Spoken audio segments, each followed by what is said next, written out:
Assalamualaikum warahmatullahi wabarakatuh. Selamat pagi. Perkenalkan, nama saya Anjani Izah Marahani dengan NIM 259140006. Saya merupakan mahasiswa Magister Teknik Sipil Universitas Islam Indonesia. Saat ini saya sedang berada di Museum Gempa Prof. Dr. Sarwidi yang berlokasi di Kaliurang Timur, Hargobirangun, Kecamatan Pakem, Kabupaten Sleman, Yogyakarta. Museum ini adalah wisata edukasi kegempaan dan pengurangan risiko bencana guna untuk meningkatkan kesadaran masyarakat untuk membangun bangunan tahan gempa dan juga mengantisipasi dari risiko bencana itu tersendiri. Museum Gempa Prof. Dr. Sarwidi adalah museum edukatif yang berfokus pada pengetahuan tentang gempa bumi dan mitigasi bencana. Di dalamnya, pengunjung dapat melihat berbagai koleksi seperti miniatur rumah tahan gempa atau yang biasa disebut barataga, alat simulasi gempa, serta film edukatif mengenai kegempaan. Dengan konsep wisata edukasi dan galeri dinamis, museum ini menjadi sumber informasi yang berharga bagi pelajar, peneliti, dan masyarakat umum yang ingin memahami lebih dalam tentang kegempaan dan upaya pencegahannya. Museum ini dilengkapi dengan fasilitas pemutaran film edukasi mengenai gempa bumi, menyediakan simulasi gempa bumi yang memungkinkan pengunjung dapat merasakan langsung, dan juga mengadakan pelatihan dan seminar online setiap akhir pekan. Baik, saya akan menjelaskan mengenai materi dari manajemen kebencanaan. Yang pertama adalah pengertian bencana. Menurut Undang-Undang Nomor 24 Tahun 2007, bencana adalah peristiwa yang mengancam dan mengganggu kehidupan dan penghidupan masyarakat yang disebabkan baik karena faktor alam, non-alam maupun manusia sehingga menyebabkan timbulnya korban jiwa, kerusakan lingkungan, kerugian harta benda, dan dampak psikologis.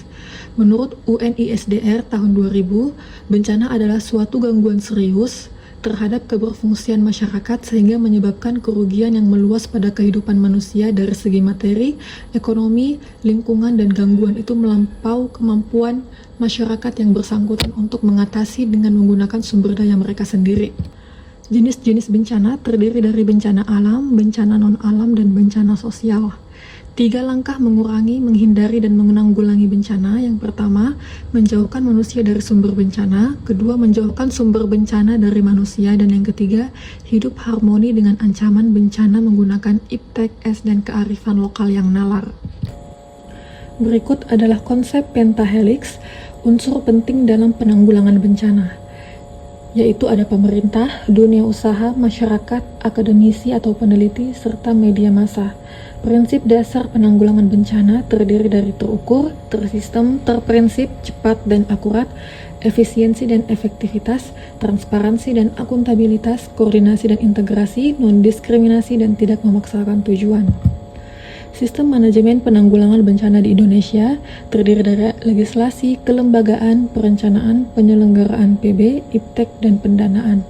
Struktur organisasi BNPB yang paling pertama adalah Presiden sebagai Kepala BNPB, unsur pengarah dan pelaksana. Di bawahnya ada koordinasi dengan BPBD sebagai provinsi dan kota atau kabupaten.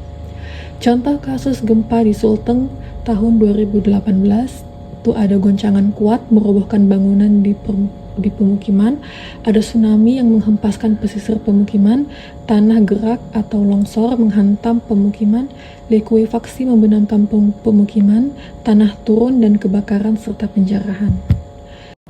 Berikut adalah pencegahan dalam penanggulangan bencana. Pencegahan adalah serangkaian tindakan yang dilakukan untuk menghindari atau mengurangi kemungkinan terjadinya bencana dan dampaknya terhadap manusia, lingkungan, dan aset ekonomi. Prinsip dalam pencegahan yaitu ada proaktif, berbasis risiko, berkelanjutan, dan pasif. Contoh tindakan pencegahan yaitu melarang pembangunan di zona rawan bencana, membangun tanggul atau kanal pengendali banjir, dan yang ketiga menanam vegetasi penahan longsor di lereng bukit. Strategi dari pencegahan bencana yaitu untuk banjir bisa dilakukan normalisasi sungai, pembangunan drainase, dan reboisasi. Untuk gempa bumi bisa melakukan regulasi bangunan tahan gempa dan edukasi masyarakat. Untuk longsor bisa melakukan penanaman vegetasi, larangan pembangunan di lereng curam. Yang keempat, untuk kebakaran hutan bisa melakukan sistem deteksi dini, patroli hutan, dan juga edukasi warga. Kelima, tsunami itu bisa membangun zona evakuasi dan sistem peringatan dini, dan juga yang terakhir gunung meletus itu bisa memantau aktivitas gunung, sistem deteksi dini, evakuasi dan edukasi warga. Peran teknologi dalam pencegahan yaitu sistem informasi geografis, ada sensor dan juga ada aplikasi mobile. Evaluasi dan monitoring ini berisikan audit risiko secara berkala, evaluasi efektivitas program pencegahan dan juga pelibatan akademisi dan lembaga riset. Untuk mitigasi bencana yaitu serangkaian upaya sistematis untuk mengurangi atau menghilangkan dampak negatif dari bencana terhadap manusia, lingkungan, dan aset ekonomi. Kalau untuk menurut Undang-Undang Nomor 24 Tahun 2007, Pasal 1 Ayat 6, mitigasi adalah serangkaian upaya untuk mengurangi risiko bencana, baik melalui pembangunan fisik maupun penyandaran dan peningkatan kemampuan menghadapi ancaman bencana. Jenis mitigasi ada mitigasi struktural, di mana itu membangun bangunan tahan gempa, tanggul penahanan banjir, dan jalur evakuasi untuk mengurangi dampak bencana. Untuk mitigasi non-struktural itu mencakup edukasi dan simulasi, regulasi kebencanaan, serta sistem peringatan dini guna meningkatkan kesiapsiagaan masyarakat. Tujuan dari mitigasi yaitu perlindungan jiwa, pengurangan kerusakan, meminimalkan kerugian ekonomi, edukasi dan kesiapsiagaan, dan pembangunan berkelanjutan. Prinsip dari mitigasi ada berbasis risiko, integratif, partisipasif, berkelanjutan, berbasis data, berbasis pengetahuan lokal, hak asasi dan transparansi, dan yang terakhir prioritas kelompok rentan. Mitigasi ini dilakukan sebelum, selama, atau sesudah bencana terjadi dan merupakan bagian dari siklus manajemen risiko bencana. Berikut adalah contoh kasus mitigasi bencana yang ada di Gunung Merapi, Yogyakarta. Lanjut ke kesiapsiagaan bencana. Menurut Undang-Undang Nomor 24 Tahun 2007, kesiapsiagaan adalah serangkaian tindakan yang dilakukan sebelum bencana terjadi, bertujuan mengurangi risiko, meminimalkan dampak, dan memastikan respon yang efektif. Tujuannya yang pertama ada meningkatkan kapasitas prediksi dan pemantauan terhadap potensi ancaman. Kedua, meminimalkan dampak bencana terhadap kehidupan, aset, dan lingkungan. Ketiga, memperkuat koordinasi dan respon darurat.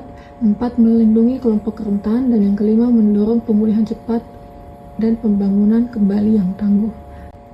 Prinsip kesiapsiagaan bencana adalah analisis risiko komprehensif, sistem peringatan dini terintegrasi, koordinasi multipihak, persiapan logistik efektif, penyediaan, pendidikan dan latihan berkelanjutan, serta dukungan regulasi yang jelas.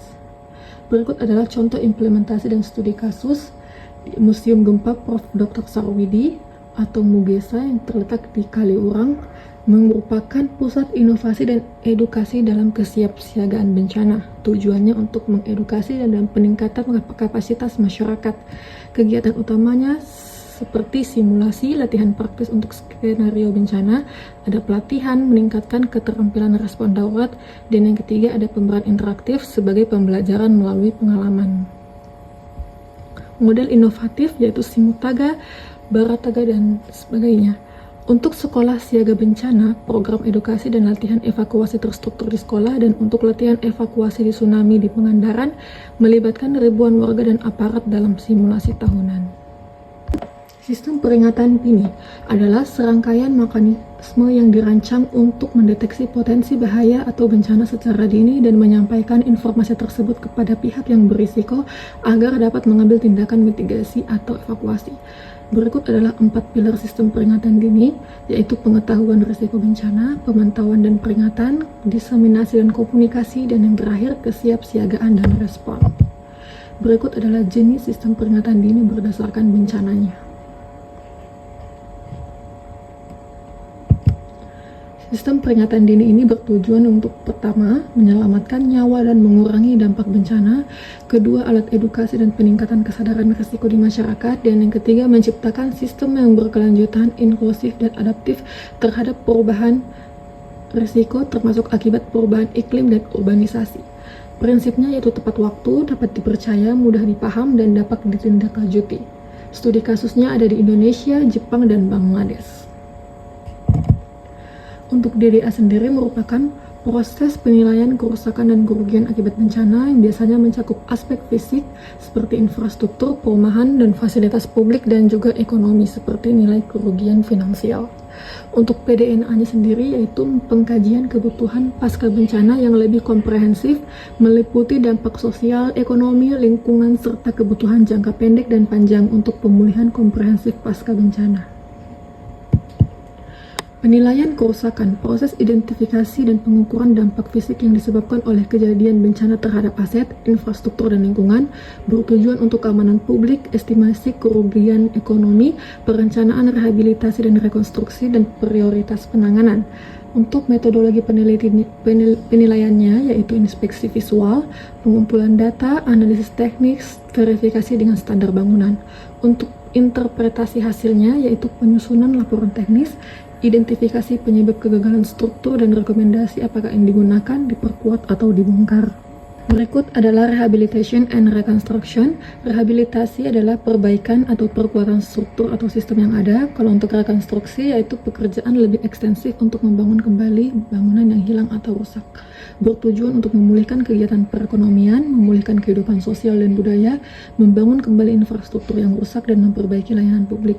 Untuk prinsip dasarnya sendiri yaitu pertama, partisipasi masyarakat, 2, koordinasi yang baik, 3, tata kelola pemerintahan yang baik, 4, menjaga kesinambungan, dan terakhir, pembangunan bertahap berbasis prioritas.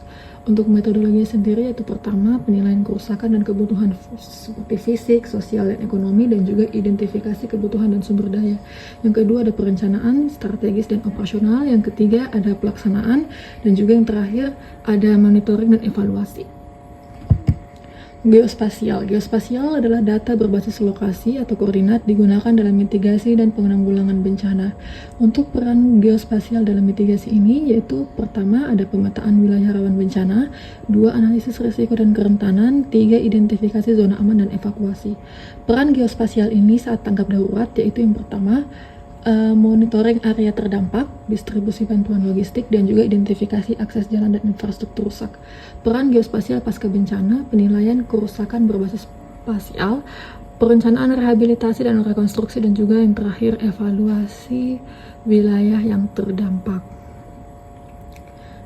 Teknologi pendukung geospasial yaitu ada GIS, yang kedua ada remote sensing, ketiga ada drone, keempat ada GPS. Tantangan implementasi yaitu ada keterbatasan data, validasi kualitas data, SDM dan teknologi, dan juga koordinasi antar lembaga. Baik, sekian dari materi yang dapat saya paparkan. Wassalamualaikum warahmatullahi wabarakatuh.